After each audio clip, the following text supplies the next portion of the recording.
मैंने सब कुछ किया। मैंने गणेश आदि सभी ब्राह्मण देवी देवताओं की मूर्तियां तोड़ डाली, राम आदि की तस्वीरें भी जला दी। मेरे इन कामों के बाद भी मेरी सभाओं में मेरे भाषण सुनने के लिए यदि हजारों की गिनती में लोग इकट्ठा होते हैं तो साफ है कि स्वाभिमान तथा बुद्धि का अनुभव होना जनता में जागृति का संदेश है। 2. दुनिया के सभी संगठित धर्मों से मुझे सख्त नफरत है। 3. शास्त्र, पुराण और उनमें दर्ज देवी देवताओं में मेरी कोई आस्था नहीं है, क्योंकि वो सारे के सारे दोषी हैं। मैं जनता से उन्हें जलाने तथा नष्ट करने की अपील करता हूँ। 4. द्रविड़ कड़गम आंदोलन का क्या मतलब है? इसका केवल एक ही निशाना है कि इस आर्य ब्राह्मणवादी और वर्ण व्यवस्था का अंत कर देना, जिसके कारण समाज ऊंच और नीच जातियों में बांटा गया है। द्रविड़ कड़गम आंदोलन उन सभी शास्त्रों, पुराणों और देवी देवताओं में आस्था नहीं रखता जो वर्ण तथा जाति व्यवस्था को जैसे का तैसा बनाए रखे हैं।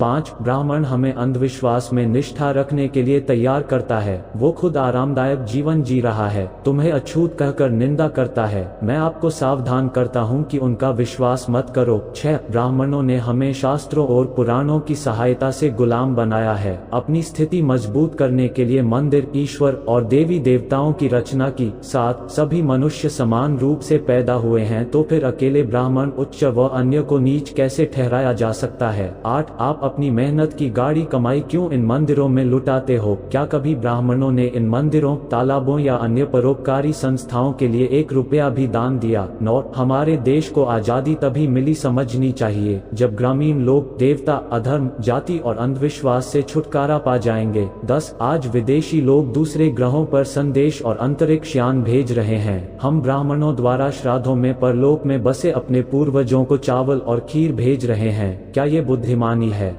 11. ईश्वर की सत्ता स्वीकारने में किसी बुद्धिमत्ता की आवश्यकता नहीं पड़ती, लेकिन नास्तिकता के लिए बड़े साहस और दृढ़ विश्वास की जरूरत पड़ती है। ये स्थिति उन्हीं के लिए संभव है जिनके पास तर्क तथा बुद्धि की शक्ति हो। 12. ब्राह्मणों के पैरों पर क्यों गिरना? क्या ये मंदिर हैं? क्या ये त्योहार हैं? नहीं, ये सब कुछ भी नहीं है। हमें बुद्धिमान व्यक्ति की तरह व्यवहार करना चाहिए, यही प्रार्थना का सार है। 13. ब्राह्मण देवी देवताओं को देखो, एक देवता तो हाथ में भाला त्रिशूल उठाकर खड़ा है, दूसरा धनुष बाण, अन्य दूसरे देवी देवता कोई गुर्ज, खंजर और ढाल के साथ सुशोभित हैं। यह सब क्यों है? एक देवता तो हमेशा अपनी उंगली के ऊपर चारों तरफ चक्कर चलाता रहता है, यह किसको मारने के लिए है? 14. हम आजकल के समय में रह रहे हैं, क्या ये वर्तमान समय इन देवी देवताओं के लिए सही नहीं है? क्या वे अपने आप को आधुनिक हथियारों से लैस करने और धनुष्वान के स्थान पर मशीन या बंदूक धारण क्यों नहीं करते? रथ को छोड़कर क्या श्री कृष्ण टैंक पर सवार नहीं हो सकते?